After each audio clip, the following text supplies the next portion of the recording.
Wishing you well, before Shlema, as they say. Thank you. Thank you. Thank you. Are we ready to start? Looks like it's going to work, Rabbi. So welcome back. Good to see you. It's good to be back. Things are quieter here in Israel now.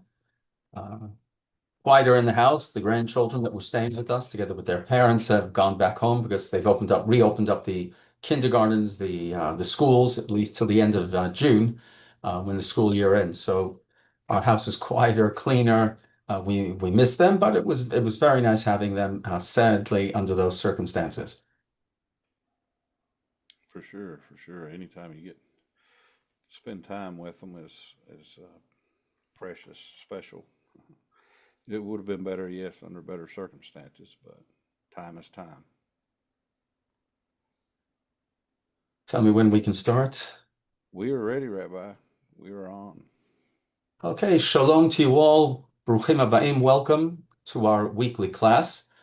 We try to go through the book, the Brit Shalom, which is a book that was authored on the foundation of the 7 Noahide laws or instructions, mitzvot, commandments, and with expansion on them, because as many of you feel, the 7 no's or the 6 no's are easy.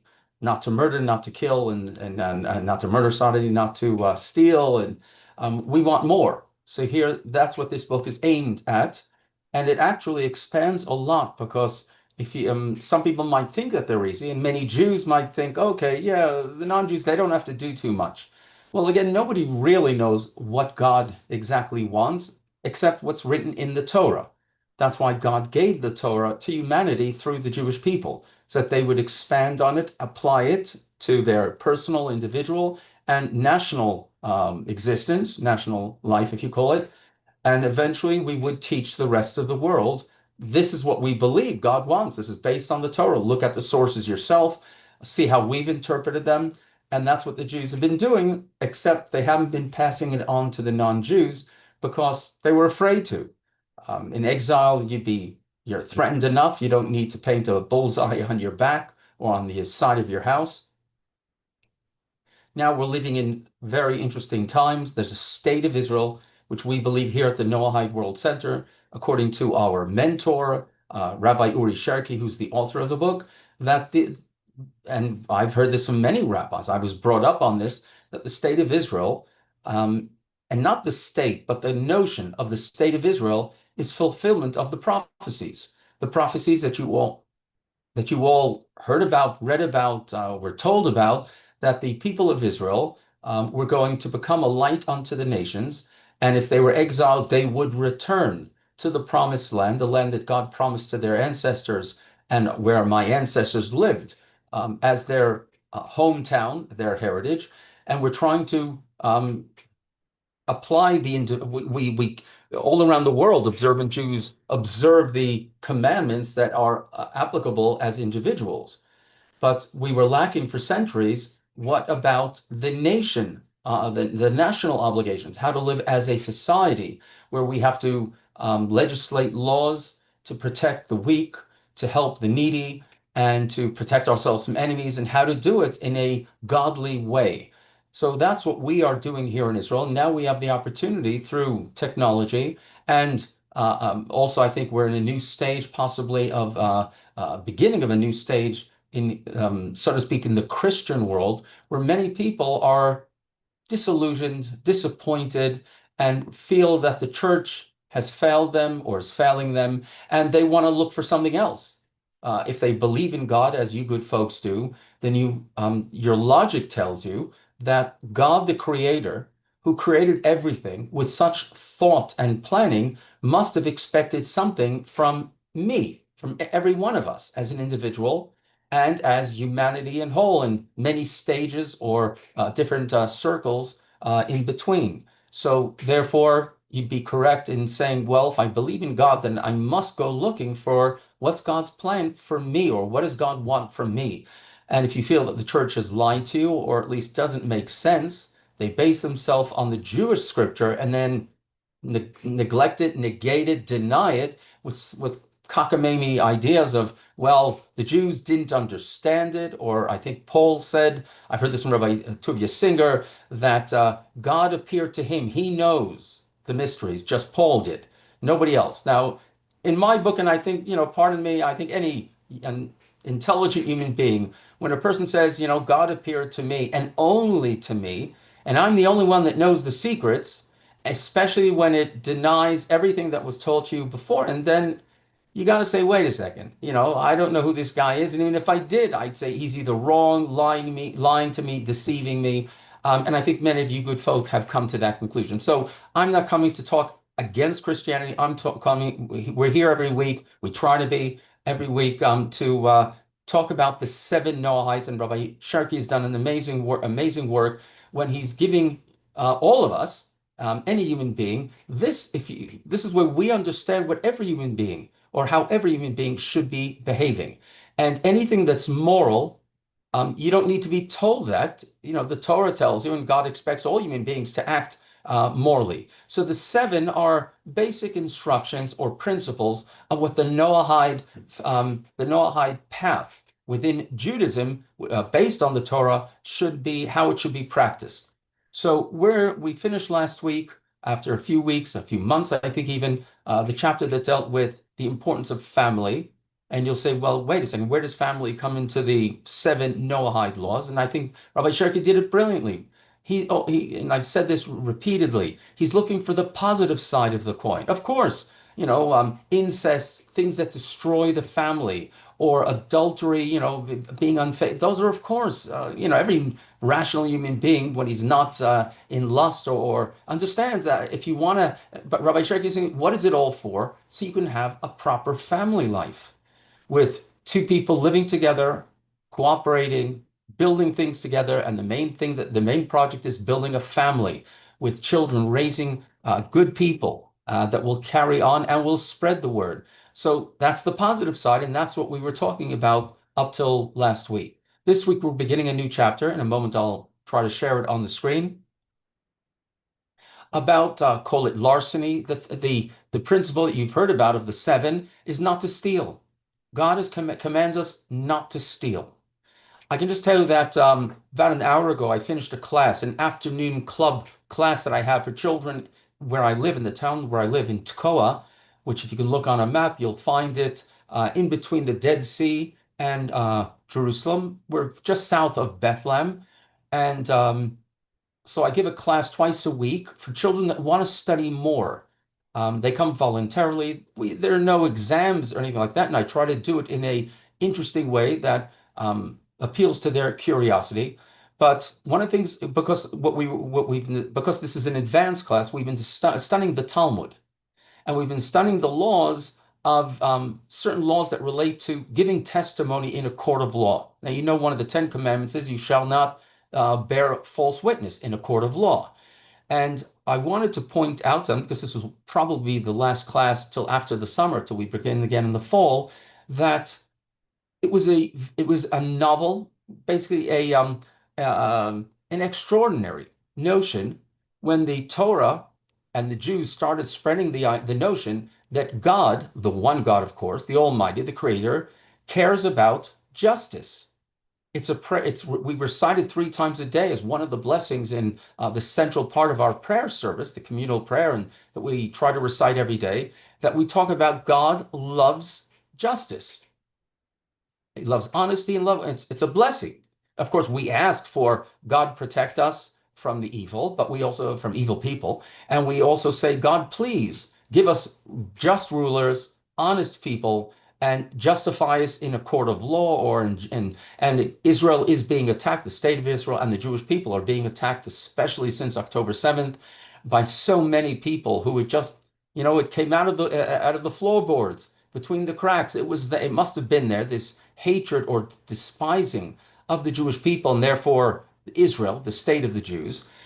And so we're studying this, that God loves justice. And it's in our blessings that we recite a few times. And really today, of course, we say, yeah, God is a tzaddik. God is a righteous, creature out there. But think about it. Did the Romans, the Greeks, the Persians, the Egyptians, and anybody in between, did they believe that God was just? Or that God cared about people getting justice? No.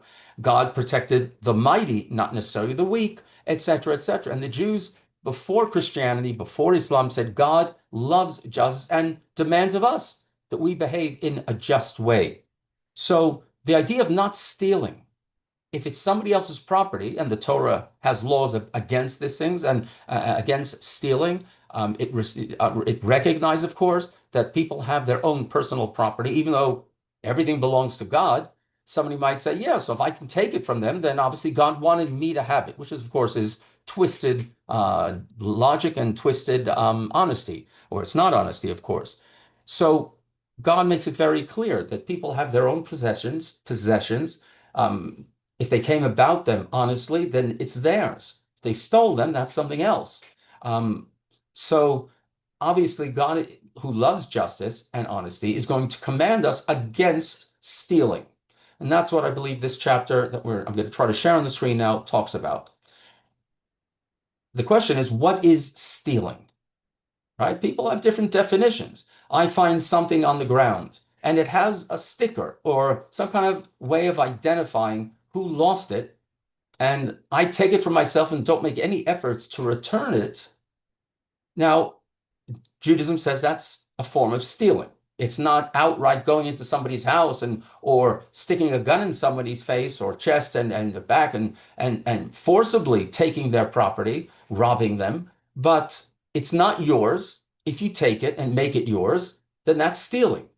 If it had no owner because it was either it's a natural and it was in the public sphere, oranges that fell from a tree that the tree doesn't belong to anybody, it's on public property, well, then you're entitled to acquire it because it was ownerless. But if something has a previous owner, the only way for you to take ownership of it is to pay for it or to get it as a gift.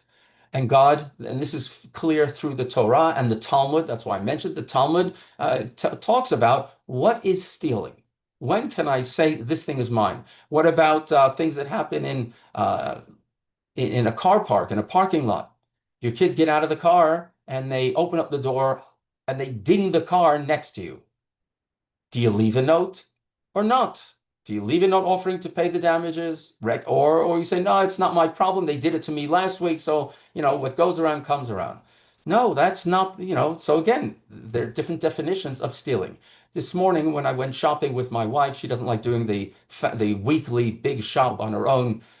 So I join her and we're shopping for the Shabbat, right? You don't want to shop on Friday because then the supermarkets are really panicking. They're packed. Not only that, you have to have time to prepare the food and so on for the Sabbath, for ready for Friday night. And my wife had gone to do some extra thing in a local store, and she left me to unload the wagon into the back of the car. And I knew that there's a problem sometimes, depending where you park in the parking lot, that the wagon might drifts down, on going downhill a little bit. And I did take a precaution. I took something heavy out of the boot, the trunk of my car, and I put it behind the wheels. But it somehow got past it, and I didn't watch. And it's packed. Our wagon is packed. Luckily, a young guy, a young boy, maybe a teenager, he was unpacking with his mother there into their car, and he saw it happening, and he ran after mine. And just as I went running off because it was just about to ding a car.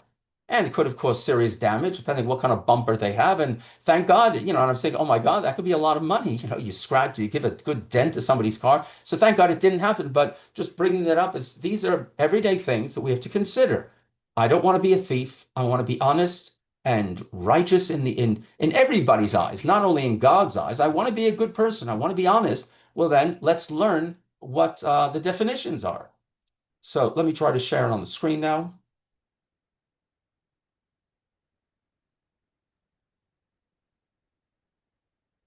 I hope everyone's well wherever you are. I know certain parts of the United States are having terrible heat waves. So I hope wherever you are, the air conditioner is working and you're staying hydrated. Be careful. Don't stay in the sun too long.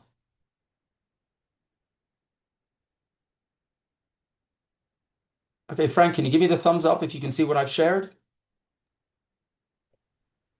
Yeah, it's a little small, Rabbi.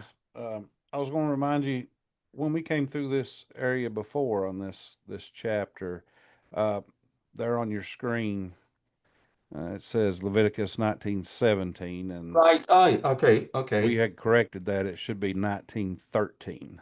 Okay. Thank you. Just So make sure. thank you, Frank, for and what would you have a note of that, or you just literally? Yeah, I put a note in. I put a note in the book so that if we come Okay. across it again, I'd know. Okay. So again, thank you, Frank, for that correction. It's verse 13, not verse 17. And there it says, "You shall not oppress, withhold wages of your fellow, and you shall not rob." So there are two things here about honesty. If you have a day worker, when there's no contract that you pay him at the end of the week, there's no previous arrangement or agreement that you pay him at the end of the week or at the end of the month or whatever it is. He's a day worker. And in those days, at least, and maybe in certain parts of the United States and the world, you pick up workers to work in the field or in your house, do odd jobs, and they expect to get paid at the end of the day. If you've only hired for the day, then usually they expect to get paid by the end of the day. And here the Torah says very clearly, what would be oppression of your fellow? The term in Hebrew that's used is oppression. What would be considered oppression if you withhold their wages? Now, you don't pay them on time, right? I don't know what in your area of the United States, Tennessee, Kentucky, whether people generally pay on time or not, but the Torah tells you if you want to be considered honest and honest in the eyes of God, then pay your fellow man. And realize this is the Torah. This is God commanding the people of Israel 3,500 years ago. This is where I want you to behave. Other societies, the wealthy got away with things, the powerful got away with things. And then the second part of this verse is, and you shall not rob. Of course, this is not the Ten Commandments, but in the Ten Commandments, we already know about not stealing. But it's interpreted in the Ten Commandments that it might be referring there to kidnapping, stealing somebody's liberty or freedom. So here, that's why Rabbi Cherki first brings this verse, this source. It says clearly, you shall not rob. Now, again, it doesn't say what robbing is. For that, we needed an interpretation. We know there are obvious ways or actions that we would consider robbing. But as I mentioned before put this on screen or share this, not everybody's clear about all what would be considered robbing. So let's get into it now. First, the principle or the money of your fellow should be as precious to you as your own. Not only money, your property, their property, their possessions, my property that I earned with my hard work and hard efforts. Of course, it's mine. And if you can still remember that time when you were a child or a teenager and you were, whether it was delivering newspapers, helping pack packages or bags at the supermarket, mowing somebody's lawn, shoveling snow, depending where you live, and when you got paid, that money, was heavy in your pocket. You appreciated it. And if you bought something with it that you were saving up, then that thing is very dear to you. Then if we know the feeling, we should behave in the same way towards somebody else's possession. And whether it's their car, their whatever is at home or whatever, or in school, their sweatshirt, their baseball cap, or their phones, and you could also put this together with the basic law of treat your fellow human being as you want to be treated yourself. So here it's treat their possessions as you would want somebody to treat your possessions. That, of course, means don't touch my thing. Unless you're a good friend and we have an agreement, even if it's an unsaid agreement, don't touch my property. Don't tread on me. Of course, don't tread on me, but also don't tread on my property. So basically, obviously, we make agreements, even sometimes nonverbal agreements between good friends, neighbors, but it's always best to go to the other extreme. That's if you're not sure that your neighbor allows you to borrow his hose whenever you want, then maybe discuss it with them. Don't take it for granted because firstly, you want to be an honest person, and let alone leads to good neighborly relations. Two, when someone robs his fellow of anything, let's say somebody who intentionally takes something from somebody else, even if the other person doesn't know, even if only the value of a penny, it is as if he is taking his fellow's life. Okay, it's a statement, whereas the source 218 in the Gemara and the Talmud in Bava Kama, which deals with matters of property, it's a long work. So it's an exaggeration. And the sages in the Talmud, quite often, they state things in a exaggerated way, in an overblown way, in order to drive the point home. There must have been problems even then with, especially when people are living together. And last week I loaned him whatever he wanted from me, so I don't really need to ask him. Or he broke my thing. The sages, the rabbis, then they wanted to make it very clear. You're obviously not murdering him, but let's say you're taking a millionth of his life. You're taking 1,000. You're taking something away from him that belongs to him. And many people, and not necessarily wrong to do it, but many people find it hard to separate or distinguish between themselves and their property. Obviously, a person should be able to do that. Property is property. It's only money, so to speak. Obviously, we protect our money and we're definitely within our rights, but it's a warning to somebody who belittles the ownership of somebody else over something. We should not do it. We should not do it at all. Even if you say, yeah, it's not worth anything. If it's not worth it, give it back to them or ask the person, do they mind? And that goes also for damaging somebody else's property, even if you only scratched his car a little bit. Um, when it happens to you, to me, I know I'm upset. What, the person didn't even leave a note? So then you have to say, well, maybe they didn't realize it. Maybe. Okay, number three. One of the Would fa Rabbi, would stealing someone's recognition, stealing their glory for something they have done, or their prestige, just trying to rob them of that for yourself, would that also be considered in the robbery? I wouldn't put it's a form of, but I would put it in a different category. I think Rabbi Cherki puts things like that with a matter of don't murder. Hmm. If you take away from you damage somebody else's reputation, you're, taking away a little bit of his life or of who he is. This is talking more about property, which some people maybe are a bit more um, lenient when they do it with people's property than they are with damaging their reputation. They might, say a few evil words or bad words that slander somebody when he's not listening or she's not listening, and think, what did I do? I'm just telling the truth. I'm warning people about them. We have to be very careful about that.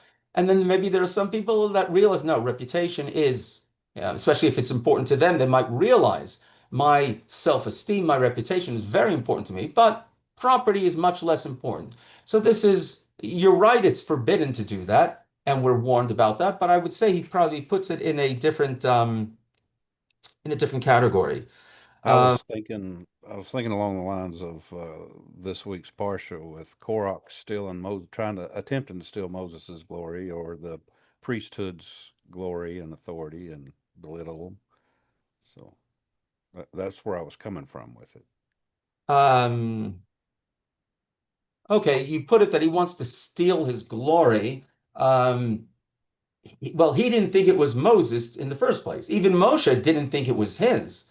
Moses, when Korach confronts him and assails him that he nor his brother Aaron don't deserve all the glory, the positions, the high positions that they claim for themselves. That's what Korach's argument was. Moshe we assume Moshe being the humblest, the most humble of all human beings, that he didn't think much of himself, just that God had chosen him to lead the people. Um, Moses didn't see it as an affront to him personally, I think. Wasn't and Korach wasn't, he didn't see, he just said, Moses, it's not yours. Aaron, it's not his. It's God's to give to whoever he wants. And I'm not sure, and he was doubting that God really appointed Aaron to be the high priest. And that's what he was really complaining about. He felt he's a cousin, remember, he's a first cousin even of Aaron and Moses, and he feels that he should have the glory too. What? Okay, so number three now. One of the foundations of human society is the inviolable status of another's positions. I think again, human being, not talking about any specific case, we understand that for humanity to exist in societies, not dog eats dog or everybody on their own. When we want to live and we need to live in societies, it's a healthier way, it's a safer way. Small societies, big societies, They're more manageable when we need help. If you're living in a town where they're like, or there's a neighborhood, something that help each other, it creates, first of all, a much nicer feeling. Not only you feel safer for your children, for your family, and now that when you're called on to help, then it's not a question, well, they helped me, I'm gonna, no, but at least you know who you're helping. And it gives a very good feeling that I'm not just thinking of myself, I'm doing God's work by helping other people. So everybody understands in general that it's a foundation of human society. If I don't know that people are not going to take what's mine, then society falls apart. Too many locks when you need too many locks on your doors, it's sad. Um, Put on as many locks as make you feel safe to protect your property. Put alarm systems. Now you have Wi-Fi cameras that make it easier. Hopefully you can rely on the police or a neighborhood watch. But we all, if you've ever been robbed, if anybody's ever come into your house, let alone mugged on the street with a weapon, if you've ever been robbed, somebody has invaded the privacy of your home to take your possessions. Happened to me many years ago. You feel violated. It's a very strange feeling. It's not even a question of what they took. They came into my house and our home, and they took, first of all, you say, what kind of people are these? Would they like it if I did it to them? So why did they do this to me? I don't take it personally, but it's a horrible feeling. So again, it's a foundation of human society that the status of another's possession, it is theirs. You have no right to it. You want to make an offer to buy it, that's one thing. Even then, sometimes it's wrong if they feel pressured. But it's theirs, and we all understand that. What is it? Finders, keepers, losers, weepers. Um, that's not a Jewish saying. As kids, we might have said it, but you think about it, it's wrong. Somebody lost it, you should try to give it back to them. If you feel it's something that they don't care about enough, that's something else, but we should be very careful about that to try to find out who did it belong to. So it's a funny saying, and of course it's childish saying. Whether what the source of it is, I don't know.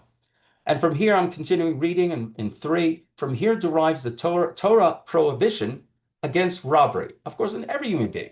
The Torah is saying this is the positive side. Your possessions are yours. Whether you earned them, inherited them, found them, created them, it's yours. It's part of you, so it's part of your existence. We shouldn't be too tied or dependent on our possessions. I can tell you that next week, sadly, there won't be a class next Thursday. We're marrying off our youngest son. I mentioned it classes ago. We're marrying him off. Now, I can tell you till Sunday, we didn't know if the wedding's going to go ahead because of the missiles, the attacks on civilian targets by Iran. They were attacking, that's why schools, nurseries, kindergartens were all shut down. Most places of work, unless it's a small office, people didn't go to work. Today you can work from home, but it meant all events um, were prohibited, where you had a gathering of more than, depending on which day of the war it was, 30, 50, you couldn't have it. So we thought the wedding wasn't going to take place. Um, President Trump managed to broker a ceasefire, and it's holding. So we were able to start it up again. No, it was all planned, or at least most of it was planned. And the whole was saying, don't worry about it, it's going to happen. And thank God it's happening. One of the problems is our future in-laws live in New York. Their daughter was living here in Israel, and they had flights, but they thought they wouldn't be able to get on their flights. The flights were canceled because all foreign airlines carriers canceled their flights. El Al had a problem. They wanted to bring back all the Israelis that were stranded abroad. Flights were dangerous because during missile attacks, so thank God they booking a flight through Europe, and they're keeping to that, and they should be able to make it, and they will be able to make it, God willing, in time. But it's next Thursday, so you make plans, and who knows? Um, but why? So why did I bring that up? Because of, let me get it back on screen. Well, Mazel Tov while we're on the subject. Thank you, thank you. So. So thank God we'll be able to have the wedding, but it won't take place. Sorry, but the class won't take place. Um, I'm sure you'll all be there in spirit. So from here derives the Torah prohibition against robbery. you're not allowed to, because it's based on that foundation that somebody else's possessions belongs to them, and therefore that's the positive side. The negative side is then don't touch somebody else's property without permission. I think it makes sense to everybody. Again, somebody who's starving, but really starving, or these moral conflicts or dilemmas. Somebody needs money to buy medication for a sick child or spouse or whatever, a family member. But we all, and even those people understand that stealing in general is wrong. Under what circumstances would it be considered okay? All right, then again, those things need to be discussed, but this is something for everybody, and everybody should understands this. Four, robbery of the public. It's public, a public possession. Belongs to everybody. It belongs, the city put it up, or the country built something. So robbery of the public is especially severe, since the sin is committed against many people. So that could mean, for instance, vandalism, and not of private property. Private property, you're stealing, you're damaging somebody else's property, causing them damages. But let's say you vandalize public property, whether it's in a public park, or a school that belongs to the public, whether with your car or with rocks or a baseball or whatever it is, all those so that's also robbery. And why is it so severe? Because firstly, you're hurting so many people. Right now, you've caused damage to many people's pockets, so to speak. Yes, they didn't pay for it directly. They pay through their taxes. But if somebody said to me, listen, they're going to take taxes from you, but they're going to waste and squander your money, then hey, don't, that's wrong. I don't want to pay those taxes. If I think it's going towards hospitals, towards helping the poor, the elderly, to pay the policemen, the police force that they can protect us, and then that's fine. So robbery of the public is especially severe since the sin is committed against many people. You are sinning against many people. Not only that, in order to make amends, to do tshuva, repent for robbery, really, you have to return the stolen object. And if you can't return the stolen object, okay, then pay compensation. Evaluate what you took and pay the person back, or the damages that you caused. But how do you pay back the public purse? If you damage something, what are you going to go to the city now and say, listen, you're really going to go to them and say, I painted that wall and I want to make amends, or I burned down a tree or broke a window, and how are you going to pay that back? You can say, you can't really send a check to the city, the city hall and say, here, I want to make a donation. You're supposed to try, but you realize the complication of returning. Therefore, of course, leaders or politicians, if they're in a position of to embezzle money, to use it for their own, use the public funds in a dishonest way. And the most telling way is, do they want people to know what they did with your money? That they went on a fact-finding, they went on a fact-finding mission to Paris, right? And they took their wife along too. Do they want you to know that they did that? If they did that, obviously not. Well, then doesn't that say that they knew what they were doing is wrong? And if they stole money from the public, or mishandled it, misused it, then how do they make amends for that? Right? Besides going to jail or being deposed or impeached, how do they return that money to the people that should have gotten that money? Again, whether it's the poor or the schools that need the money, or etc., or teachers that need better salaries, maybe policemen and firemen need better, people that serve us and dedicate their lives to serving the public. So again, the sages therefore were very not very extreme, but in their words, they were very critical. And don't think, because many people will say, well, I didn't really hurt anybody, right? I didn't, who's going to miss the money that I took? Or, I had a good time damaging something in the park, in the public park or whatever. Or you stole a traffic sign. Maybe people used to do that to put on their walls somewhere, a stop sign, or a traffic cone or something like that. That's stealing. And some people would justify it or say, it's not so terrible because who's going to miss it? Not only that, they have so much money. The budget is, $500 million a year for these things. So not only that, look at the politician, look at the car that he drives at the expense of the people. So me taking this or damaging this is no big deal. Even if it's a penny, you are a thief. If you did it intentionally, and even if you didn't do it intentionally, if you didn't try to make amends. Now, in certain cases, you'd say, listen, there's no way I can give the money back. But you know what? Okay, then give it to the public in a way, a hospital, make a donation to a veterans, center or hospital or clinic. Um, there are way, or to an elderly center. There are people out there that need money. Generally, there's not enough money to give them everything that they need, but we should try as a compassionate society. So, but you definitely should try to. So whether the property belongs to individuals or to the public, don't belittle the value or call it the holiness. No, the sanctity that it is protected. It's protected by law. It's protected by the Torah, and be very careful. We should be very careful. Let's maybe do one more. 5, the prohibition of robbery concerns taking over the possessions, the body, or the land of another person against his will. Possessions, we understand. Somebody's bicycle, somebody takes it, or, it's a nice bicycle. They don't seem to use it too much. Yeah, they've got a lot of money. That's robbery. The body, we talked about kidnapping. And there still is, slavery in modern times, people that are forced to work, whether it's people from the south of the border, and whether they're illegal or not, they shouldn't be in the country.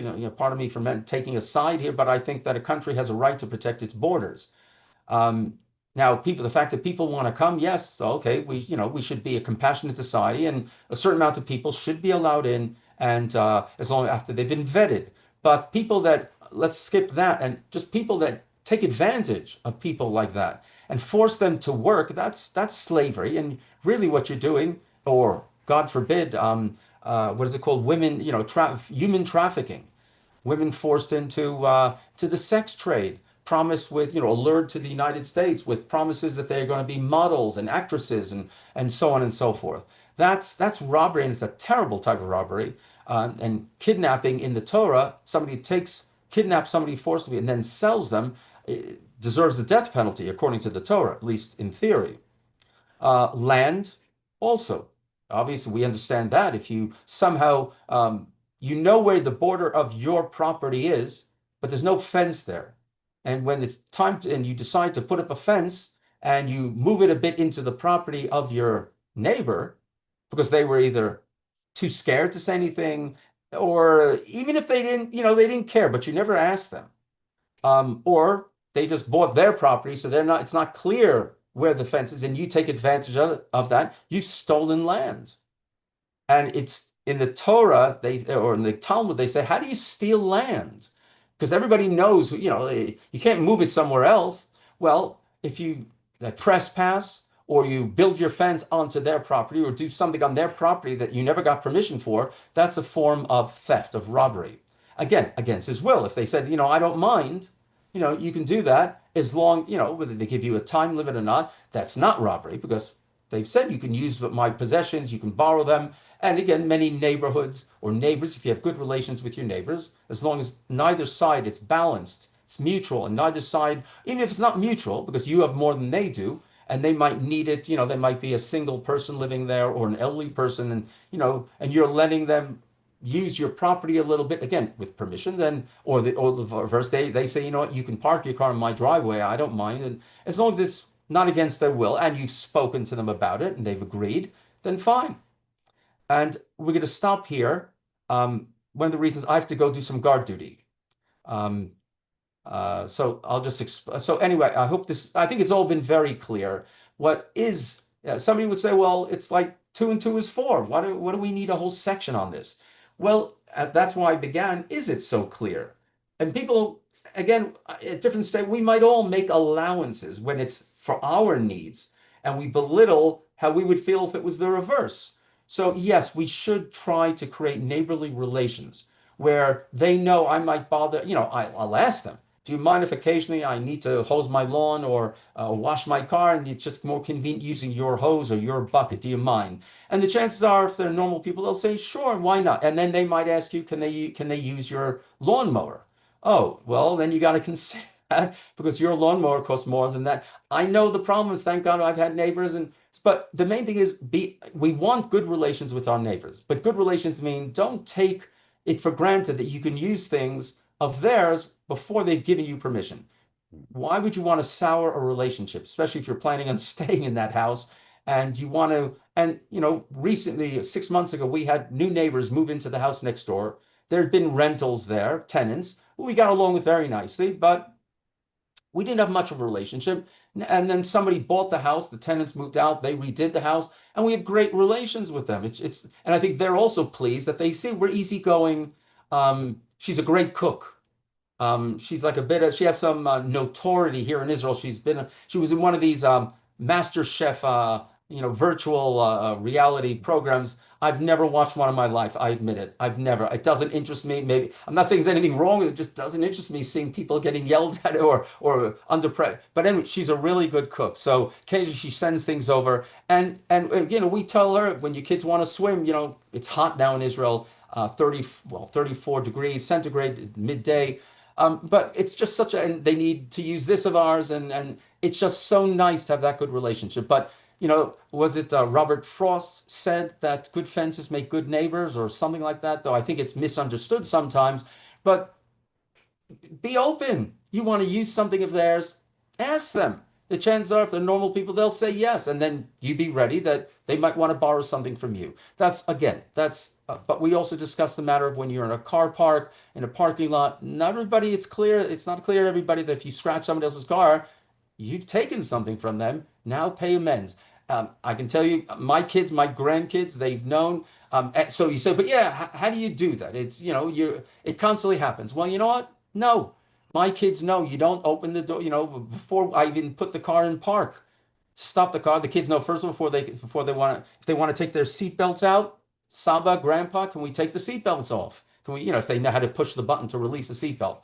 And I say, wait, the car's even if the car is stopped, wait, ask, and I'll whatever. And the same thing, they know, Saba, Grandpa, can we open up the door? And I'll look left and right to see if there's a car close to me. And usually I'll say to them, either way, for safety, wait till I get out of the car. I will come to your door and I will open it for you. If it's an older child or grandchild, then I will say, okay, but look to see, and I will look, see if I park too close to a car.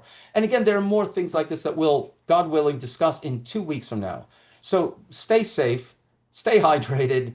Um, God bless President Trump for what he did for this region. Hopefully, he'll take it forward. He's not perfect. If you're looking for a perfect president or a perfect prime minister, then we're all going to be disappointed.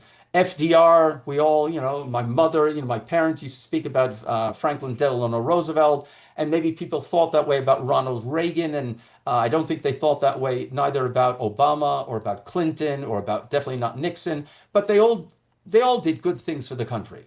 Better. So anyway, God bless you all. May we have peace soon in Israel. There are still hostages in Gaza, praying for them all the time. Hopefully, you're praying for all of us. Good on you. As we say, yishar koach. It's a term that Jews use when you've done a good deed. It means may God bless you to do more good deeds. You good folk are interested in learning the ancient traditional way of what God expects of all human beings. Carry on thinking about it, studying it, and trying to apply it to your lives, and God will bless you. And not only you will feel already this good feeling, I'm doing God's will. God had loved you before too. But now you'll feel I'm doing what God, my parent in heaven, wants of me. And that, as we've all grown up as children to our parents, we know that feeling of satisfaction when we've done a good deed that mom and dad are proud of us. May God be always proud of you and the way you behave with your families and your neighbors. And shalom from Israel. Thank you, Frank, for arranging this. Thank you, Rabbi. Thank you for your time. If it's possible, let's skip to July 17th. I've got something on the 10th, so we'll take a couple of weeks off and see you back on the 17th. Okay. Oh, Linda says to tell you Mazel Tov for your son's Thank wedding. you, Linda, all the way from Michigan. Yep. So, All All right. right. Thanks everybody for God joining. bless. Wish me well. Wish me luck and well on my guards, on my stint in the guard box. Okay. Take care, everyone. Absolutely. Shalom.